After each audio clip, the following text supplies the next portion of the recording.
Nenek berusia 70 tahun itu tidak sengaja hamil. Namun meski ditentang, dia bersikeras melahirkan anak itu. Dia sekarang hamil 9 bulan dan akan melahirkan. Karena khawatir tidak akan bisa selamat keluar dari meja operasi, dia duduk sendirian di depan kamera untuk merekam kata-kata terakhir untuk anaknya yang belum lahir.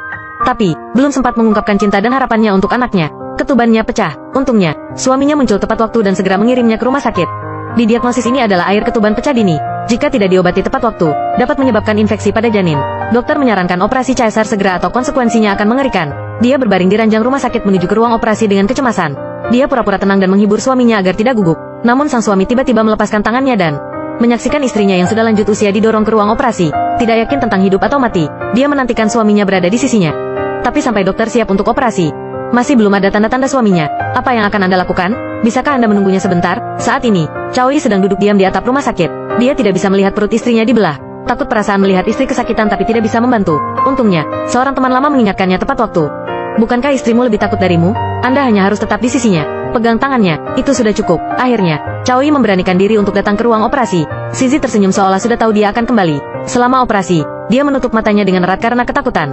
Tapi kali ini dia dengan kuat memegang tangan istrinya dan tidak akan pernah lari lagi. Dengan suara tangisan, seorang bayi perempuan lahir dengan mulus. 40 tahun kehidupan pernikahan akhirnya mengantarkan kristalisasi cinta. Kedua orang tua itu terharu sampai menangis. Pemulihan pasca persalinan Zizi melebihi harapan dokter. Tapi dia tidak bisa menyusui karena usianya. Fakta bahwa bayinya hanya bisa tumbuh dengan susu bubuk membuatnya merasa sangat bersalah. Dia bahkan berpikir dia bukan ibu yang baik. Tapi senyum dan perhatian suaminya dengan cepat membuatnya merasa lega. Sangat beruntung bisa melahirkan dengan lancar dan ibu serta putrinya selamat. 2 minggu kemudian, Zizi keluar dari rumah sakit. Chao Yi sudah menyiapkan pagi-pagi untuk menyambut anggota baru pulang. Mereka merawat bayi itu dengan baik. Ini adalah kehidupan yang bahagia. Namun mereka meremehkan sulitnya mengasuh anak. Memberi makan setiap 3 jam bisa membuat mereka lelah. Tubuh yang menua tidak memiliki cukup energi. Begitu sampai di rumah pagi ini, Chao Yi menemukan Zizi terbaring di tanah tak bergerak.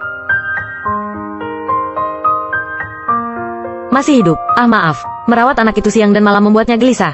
Dia mulai menyalahkan Chao Yi atas pekerjaan rumahnya yang berantakan. Bahkan Chao Yi dimarahi karena penempatan piring dan sumpit. Merugikan diri sendiri. Saya tidak butuh bantuanmu. Silakan keluar dan jangan memindahkan apapun. Dia juga mengusirnya dari rumah.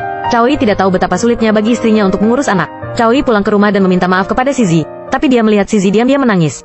Dia menjaga rumah tetap rapi sebelum dia punya anak. Sekarang rumahnya kotor dan berantakan. Dia jelas membencinya tetapi tidak bisa berbuat apa-apa. Chao Yi menyarankan agar dia pergi jalan-jalan. Ritme kehidupan yang dipertahankan selama 40 tahun benar-benar terganggu oleh bayi yang baru lahir.